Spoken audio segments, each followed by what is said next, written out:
쿨리는 이번 주 헤드라인에서 소개한 신문의 그날이 오면 원고 사진을 몇 번이고 다시 들여다봤어. 누렇게 바랜 종이 위에 붉은 줄과 도장이 어찌나 빼곡한지. 일제강점기에 쓰인 시와 소설이 대부분 이런 과정을 거쳤다는 게 믿기지가 않았어. 겨우 시 한 편일 뿐인데 일제는 왜 이렇게까지 샅샅이 검사했던 걸까? 류쌤께 여쭤봐야겠어. 뉴스쿨 TV. 쌤, 혹시 이번에 공개된 신문의 원고 사진 보셨어요?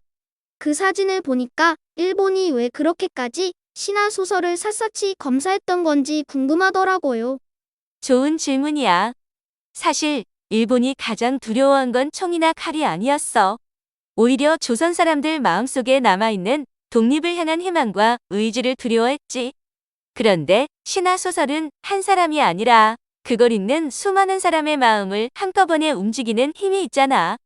그래서 조선 총독부는 책과 신문, 영화와 신문 기사 등 미리 검사하는 부서까지 따로 두고 아무리 짧은 글이라도 그 안에 저항하는 마음이 조금이라도 담겨 있으면 놓치지 않고 지워버렸어. 그럼 그 시절 사람들은 자기 생각을 글로 쓰고 싶어도 마음대로 쓸 수 없었던 거네요. 하고 싶은 말이 있어도 일제가 다 고치고 지워버렸던 거잖아요. 맞아. 시문의 그날이 오면도 결국 그렇게 지워졌지. 지금은 헌법으로 표현의 자유가 보장되지만 당시는 그런 자유가 없는 시대였어. 하지만 다행스러운 건 이런 엄혹한 상황에서도 우리의 작가들은 포기하지 않았다는 거야. 어떻게요? 작가들은 검열관도 알아채지 못하게 자기 생각을 숨기는 방법을 찾아냈지. 바로 비유와 상징이야. 비유와 상징으로 검열을 피했다고요? 그게 어떻게 가능해요? 하나씩 비교해서 보여줄게. 먼저 시문의 그날이 오면부터 살펴보자. 광복이 오는 날 자기 목숨을 다 바쳐도 좋다는 마음을 이렇게 아주 직접적이고 격렬하게 쏟아냈어. 진짜 간절한 마음이 그대로 느껴져요. 그렇지? 그런데 바로 그게 문제였어. 너무 직접적으로 광복을 바라는 마음을 드러냈기 때문에 검열관이 보자마자 바로 알아차렸고 이 시는 통째로 삭제하라는 명령을 받았어. 결국 시문은 이 시가 담긴 시집을 살아있는 동안 책으로 내지 못했어. 그럼 다른 사람들은 어떻게 검열을 피한 거예요? 이육사 시인의 청포도를 보자. 내가 바라는 손님은 고달픈 몸으로 청포를 입고 찾아온다고 했으니 이 시엔 광복이나 독립이라는 말이 한마디도 안 나와. 그냥 청포도가 익어가는 여름, 그리고 언젠가 찾아올 손님을 기다리는 마음을 그렸을 뿐이지. 배경을 모르고 그냥 읽어보면 어떤 손님을 기다리는 마음을 표현한 시 같아요. 겉으로는 그렇게 보이지. 그런데 이 시를 쓴 이육사가 어떤 사람이었는지 생각해봐. 여러 차례 감옥을 드나들며 독립운동을 하던 사람이었어. 그런 사람이 애타게 기다리는 손님이 정말 그냥 손님이었을까? 아, 그 손님이 사실은 광복이나 독립을 뜻하는 거였군요. 바로 그거야. 검열하는 사람 눈에는 그냥 여름 풍경을 그린 시로 보였지만 읽는 조선 사람들은 그 속에 숨은 뜻을 알아챘어. 그래서 이 시는 1939년 검열을 피해서 무사히 잡지에 실릴 수 있었어. 같은 마음을 담았는데 시무는 걸리고 이옥사는 통과했네요. 표현 방법 하나 차이로요. 맞아. 그래서 국어 시간에 배우는 비유와 상징이라는 게 이 시대엔 단순한 표현 기술이 아니라 생명을 지키면서 뜻을 전하는 무기였던 거야. 이번엔 한용운의 님의 침묵이라는 시도 한번 살펴보자. 쿨리가 한번 읽어볼래?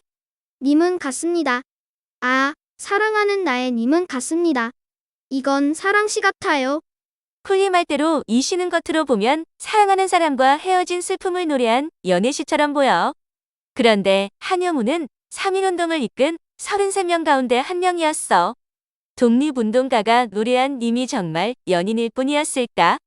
한용운 시인은 승려이기도 하니까 부처님을 뜻할 수도 있고 잃어버린 나라를 뜻할 수도 있어. 읽는 사람에 따라 다르게 해석될 수 있도록 일부러 애매하게 쓴 거야. 오히려 여러 가지로 해석될 수 있게 만들어서 안전하게 진짜 마음을 숨긴 거네요. 정확해. 그래서 이 시도 1926년에 무사히 책으로 나올 수 있었어. 자, 마지막으로 윤동주는 어떤 방법을 썼을까? 아마 윤동주 시인도 비유와 상징을 썼겠죠? 윤동주는 아예 다른 방법을 택했어. 살아있는 동안 자기 시를 세상에 거의 내놓지 않았거든. 출판 허가를 받기 위해 원고를 제출한 적 자체가 없으니까 검열도 받지 않은 거지. 그럼 그 유명한 서시 같은 시들은 어떻게 우리한테 전해진 거예요? 윤동주는 졸업할 때 자기가 쓴 시를 손수 세 부만 옮겨 적어서 그중 한 부를 가까운 후배에게 몰래 맡겼어. 윤동주는 일본에서 유학하다가 붙잡혀 감옥에서 세상을 떠났는데 광복을 겨우 6달 앞둔 때였어. 그 후배가 목숨처럼 지켜온 원고 덕분에 광복 후인 1948년에야 비로소 시집으로 세상에 나올 수 있었지. 그러니까 시무는 정면으로 부딪혀서 막혔고 이육사와 한용우는 비유로 검열을 뚫었고 윤동주는 아예 검열 앞에 서지도 않고 숨겨둔 거네요. 이렇게 정리하니 확실히 보이지? 목숨을 걸어야 했던 시대에 문학은 그저 아름다운 글이 아니라 살아남기 위한 전략이기도 했던 거야.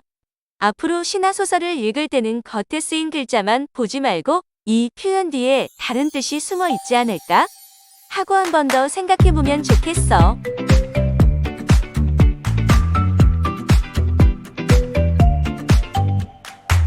화면을 열면 새로운 세상이 보여. 어제 본 뉴스도 교실로 들어오네. 궁금증 가득한 눈빛으로 질문해. 함께 걸어가며 지혜를 쌓아볼까? 뉴스와 교과서가 하나로 만나는 곳. 뉴스쿨 TV에서 꿈을 키워가요.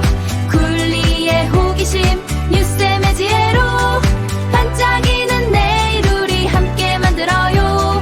반짝이는 내일 우리 함께 만들어요.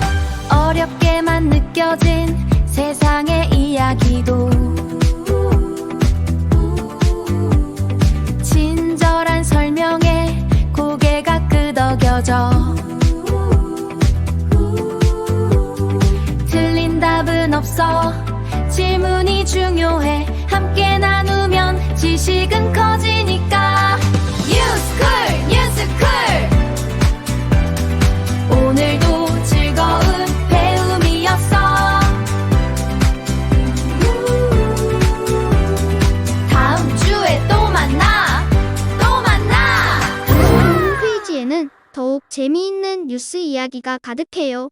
궁금하다면 홈페이지로 놀러오세요. 뉴스쿨 TV 유튜브 채널 구독, 좋아요, 알림 설정도 잊지 마세요.